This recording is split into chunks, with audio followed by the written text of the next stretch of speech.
നിറം മങ്ങിയ ലോക്സഭാ തിരഞ്ഞെടുപ്പ് വിജയത്തിന് ശേഷം നിയമസഭാ തിരഞ്ഞെടുപ്പുകളിലേക്ക് കൂടി കരുതിക്കൂട്ടിയാണ് ബി.ജെ.പിയുടെ നീക്കം. ചിട്ടയായ തിരഞ്ഞെടുപ്പ് തന്ത്രങ്ങളും രാഷ്ട്രീയ സാഹചര്യങ്ങൾക്കൊത്ത് പ്രചാരണ വിഷയങ്ങൾ തീരുമാനിച്ചതും ബി.ജെ.പിയുടെ വിജയങ്ങളുടെ മാറ്റ് കൂട്ടുകയും ചെയ്തു.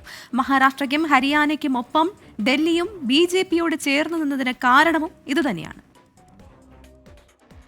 ബി.ജെ.പിയുടെ നിറം മങ്ങിയ ലോക്സഭാ തെരഞ്ഞെടുപ്പ് ജയം ആത്മവിശ്വാസമേകിയത് പ്രതിപക്ഷ സഖ്യമായ ഇന്ത്യ മുന്നണിക്കായിരുന്നു.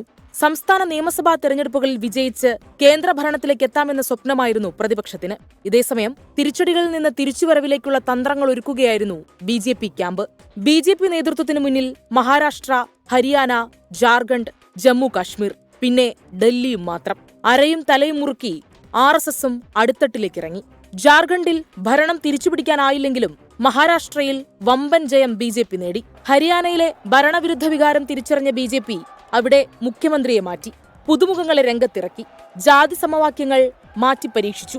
ഇതേസമയം ഹരിയാനയിൽ തനിച്ചു മത്സരിച്ച കോൺഗ്രസിന്റെ നേതൃത്വത്തിൽ ഭിന്നതകൾ പരസ്യമായി. ഹരിയാനയിലും ബി.ജെ.പിക്ക് മിന്നും ജയം. കശ്മീരിൽ ഇന്ത്യ സഖ്യത്തിലെ നാഷണൽ കോൺഫറൻസ് ഭരണം നേടിയെങ്കിലും ബി.ജെ.പി പ്രകടനം മോശമായിരുന്നില്ല. ബി.ജെ.പി നേതൃത്വത്തിന്റെ ലക്ഷ്യം പിന്നെ ഡൽഹിയിലേക്ക് മാത്രമായി. തലസ്ഥാനവും പിടിച്ചു. ഈ വിജയങ്ങൾ ടി.ഡി.പി, ജെ.ഡി.യു തുടങ്ങിയ ഘടകകക്ഷികളെ ആശ്രയിച്ച് കേന്ദ്രം ഭരിക്കുന്ന ബി.ജെ.പിയുടെ കരുത്തുകൂട്ടും. ഇനി ജെ.ഡി.യു ഭരിക്കുന്ന ബീഹാറിലേക്കാണ് ബി.ജെ.പി ശ്രദ്ധ. നിതീഷ് കുമാറിന്റെ ജെ.ഡി.യുവിനേക്കാൾ ബീഹാർ നിയമസഭയിൽ അംഗബലമുള്ള ബി.ജെ.പിക്ക് അവിടെ വിജയത്തിന്റെ മാറ്റുകൂട്ടേണ്ടത് കേന്ദ്രഭരണത്തിനും അനിവാര്യം. Political desk 24.